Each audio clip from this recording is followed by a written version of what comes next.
Cold can't begin to describe the feeling of that night. It was windy, raining, and you were chilled to your very soul. Whispers came in from all around you, and you began to regret making that bet with Sasha. She knew you didn't have a high tolerance for horror, and that even the smallest, most innocent ghost stories made you shiver in fear. But she also knew that you were stubborn, and didn't like being told that you couldn't do something.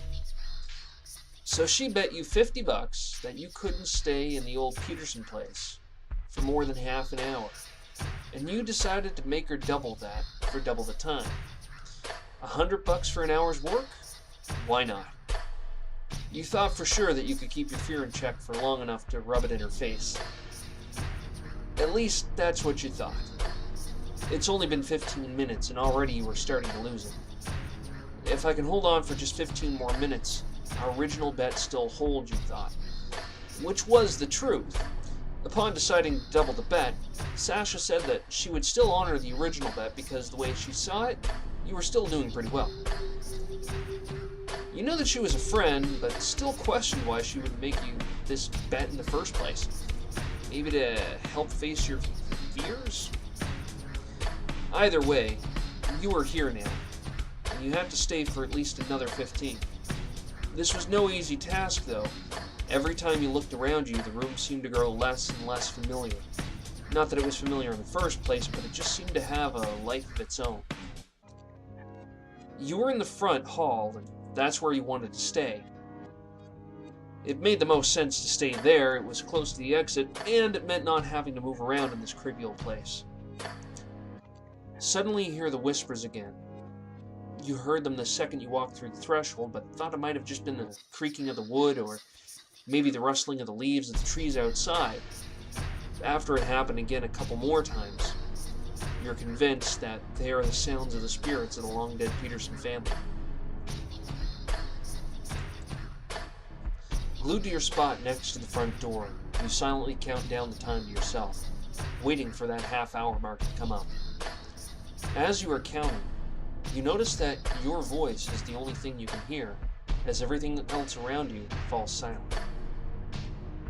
As you raise your head to look around and see why it's so quiet, you find yourself no longer in the hallway, but in a long-neglected storeroom, where you are surrounded by various tools and stationary items. You panic. Your breathing starts to quicken and your pulse races. How did you end up here? Why didn't you notice anything happening? Where is this room? In an adrenaline-fueled rush, you barge out of the room, sending the door flying open as you run headlong into what appears to be a well-appointed, well-lit living room, complete with fireplace, high-end handcrafted wooden furniture, and a small group of people engaged in discussion. Looking behind you, the door is now closed and looks to be as well kept as the living room you are now in. You look back to the group in front of you and see that they haven't taken stock of you as of yet. Something feels off about this whole situation, but you want answers.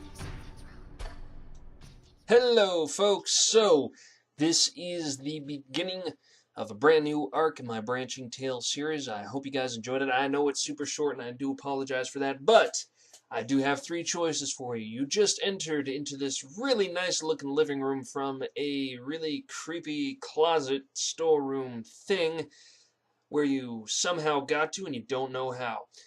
And there's people there. So what are you going to do? You're going to try to talk to the people? Are you going to watch the people and see if they notice you?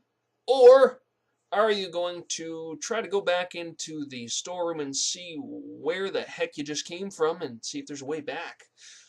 Choice is yours, and as usual, make your comments below in the comment section, and on Friday I will tally them up and see which choice gets the next part of the story. With that said, I'm Drominicus. I hope you guys enjoyed today's story, short though it may be. Again, I once again apologize, but stay tuned for the rest of the week for my other shows, and yeah, thanks. I'm Drominicus. I'm out. Have a great one.